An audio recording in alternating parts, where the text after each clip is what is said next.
All right, welcome into this week's edition of South Coast End Zone. I'm Tim Weisberg. I'm Lori Loss. And we are here to talk with you about all the area high school football action, both past and upcoming. Mm-hmm. And it's warm weather. We haven't had a frost yet, so there's still mosquito problems. Mm-hmm. I'm sure some games have probably gotten moved around. Yeah, the majority of the games are either 4 o'clock or 3:45 or 3:30 on Friday. So. Wow, 3:30. A 3:30 football game on a Friday. Yeah. And then you have your whole Friday night ahead of you. So. Yeah.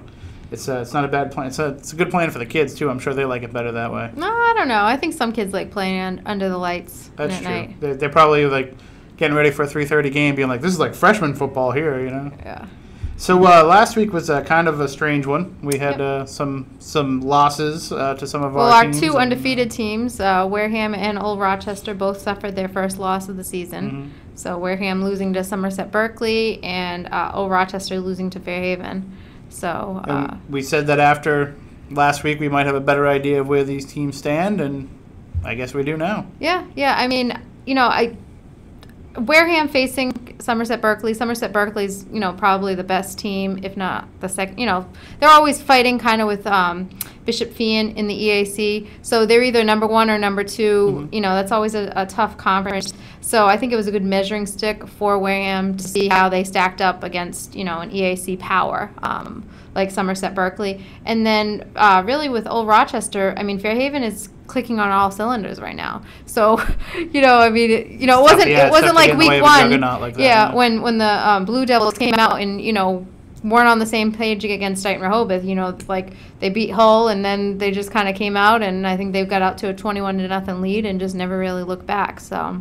Well, I was looking for that Wareham score on Saturday when I got home from my son's soccer game, and I'm trying to figure out what happened, and I can't find anything. So where do I go? I go to Twitter, because that's the place to find everything. Twitter. Yes, things happen instantaneously, and things actually happen in 140 characters or less. So you can follow along with us on Twitter at SC_varsity. And you can also like us on Facebook at southcoastvarsity.com on Facebook. I don't know if you noticed, but I put the word out to some of my own personal Facebook followers, and I saw we they went up a little bit, so that's good. A little bit. I only have like thousands of Facebook friends, and like 4 of them are like, okay, I'll like that. Thanks a lot. But everybody else out there, you can like it. And I want to say hi to all the people that told me this week that they watched the show, people both on Facebook and in person, especially Pete Braley, who said that he watches the show. So, nice. And I don't think he helped us out with any tweets from Fairhaven, but he said he's got some issues. Hey, we did get some tweets from Fairhaven. Kucher is the last name of one of our followers, and he was tweeting us some updates. And Buddy Thomas was calling in quarter by quarter. He did. So I took the calls. He wasn't tweeting, but he was calling in. So although he was smart enough not to call Laurie's phone. So, because he would call me and say nasty stuff about Laurie for me to pass on. I don't believe that. All right, he better not. Yeah, well, we'll keep it a PG-13 for the audience watching at home. Why don't you lead us off with this week's First and 10? All right, sounds good. First and 10, number 10, New Bedford High's opponent this week, Barnstable, knocked off Everett, the state's top-ranked team, 13-7 in double overtime. Number 9, GMB Voc-Tech's defense held Bishop Sting to just 142 total yards of offense and kept running back Charlie McKeeman out of the end zone for the first time this season. Derek Lewis also forced a fumble that led to the Bears' second touchdown of the game. Number 8, New Bedford High's Mike Raposa completed 16 of 27 passes for 149 yards and his 5th touchdown pass of the season. Number 7, Anthony Abbott hit Cody Stammer for a 43-yard scoring strike. It was the second time in as many games the two have connected on a long touchdown pass.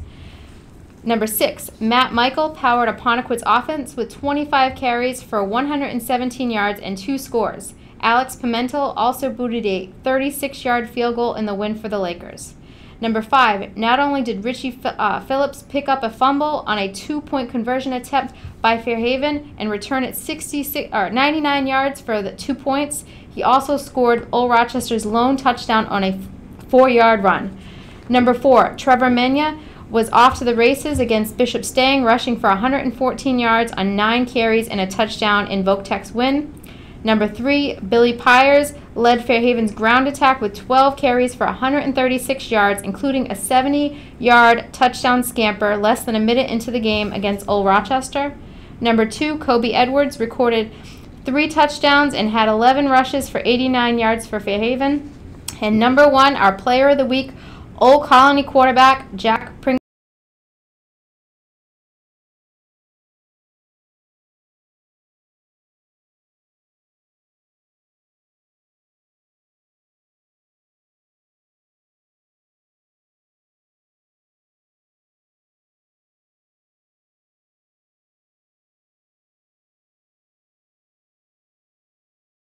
I'm going to want people to be tweeting us from out there. Send us your photos, your videos at SC_varsity. How awesome would it be if like somebody sent us a video of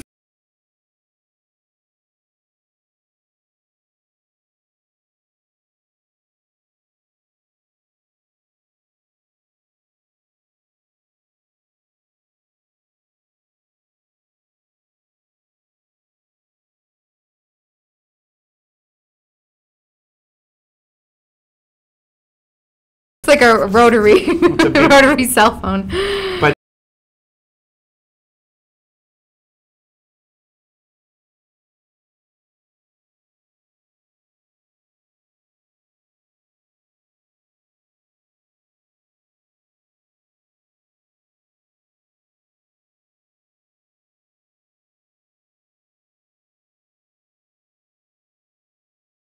Also picked Stang, and Stang lost to Vogue, so he actually beat me by 2 wins last.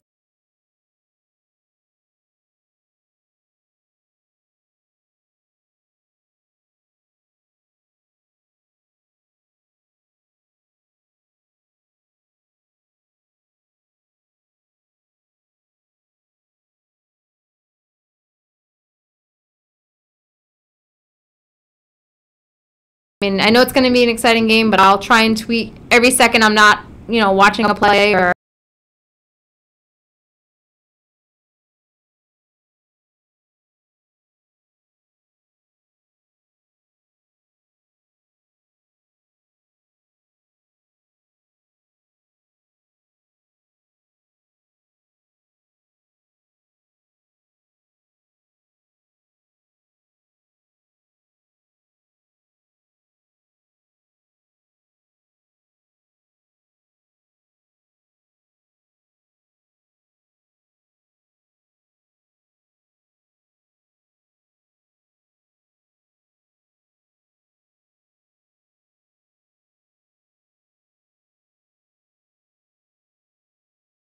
This is going to determine the conference title because there's a lot more games to be played. There's also Dighton Rehoboth is, in the conference.